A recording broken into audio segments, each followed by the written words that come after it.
ठीक आहे, तुम्हाला दोघांनाही काही झालं नाही ना?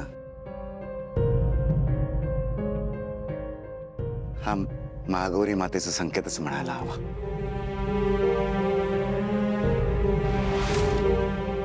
पण आता एकच करा, हे घरात इतरांना कोणालाही कळू देऊ नका, नाहीतर उगाच सगळेजण घाबरतील.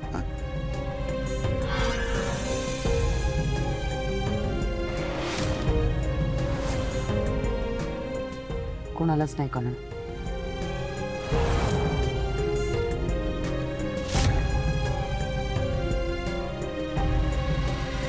हवा आम्ही किचन मध्ये असताना आम्हाला वेदाची हाक ऐकू आली म्हणून आम्ही बाहेर पडलो.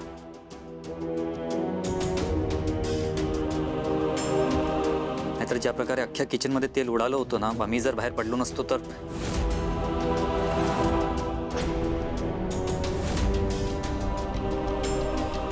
अथर्व, मीराला काही झालेलं नाहीये.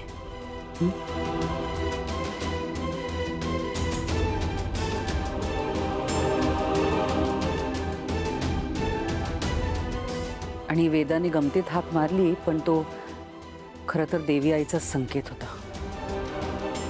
हो, पण अख्ख्या किचन मध्ये एवढं तेल उडालं कसं?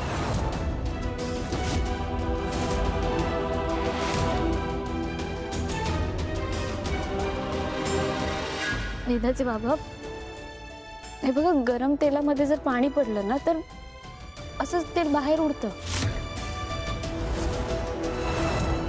हो, I know exactly my point, पण त्या तेलात पाणी पडलं कसं ते विचारतोय. अथर्व, सध्या तरी एक कोडच आहे आपल्यासाठी. सो मग आता काय करायचं?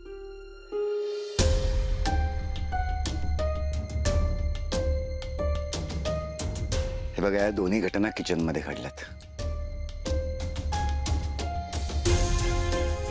त्या दिवशी तो गॅस लीक झाला म्हणजे आज हे घडलंय.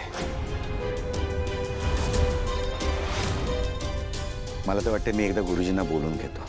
किचन मध्ये काही वास्तुदोष असेल, काही चुकून माकून काही घडलं असेल तर आपण ते बरोबर करून घ्यायला हवं. हो ना? हो, चालेल. जे घडलंय ते भयंकरच आहे, पण दिवाळीचे दिवस आहेत.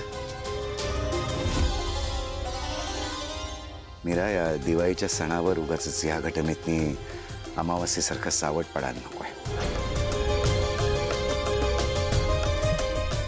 आणि ही जबाबदारी आपल्या चौघांची आहे. हो बाबा.